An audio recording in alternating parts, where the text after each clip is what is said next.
এই জিনিসগুলো আমরা ঘরেই বানিয়েছি। এগুলো বানাতে খুব কম খরচ লাগে, খুব কম সময় লাগে। ঘরে থাকা বিভিন্ন কাগজ, কালার, তারপর গ্লু ইত্যাদি ব্যবহার করে এগুলো বানানো যায়।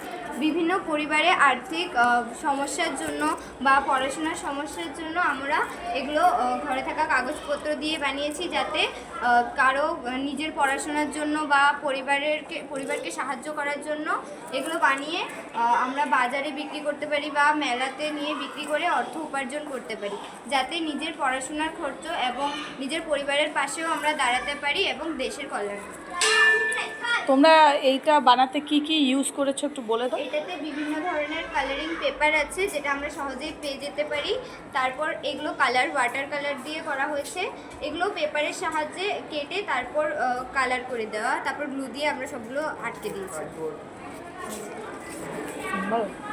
আর এই ফুলগুলির কথা একটু বলে দাও। ফুলগুলোকে বিভিন্ন রকমের সাইজ করে কেটে তারপর সবগুলোকে মানে বুঝে বুঝে গ্লু দিয়ে আটকে দিলেই এগুলো হয়ে যায়।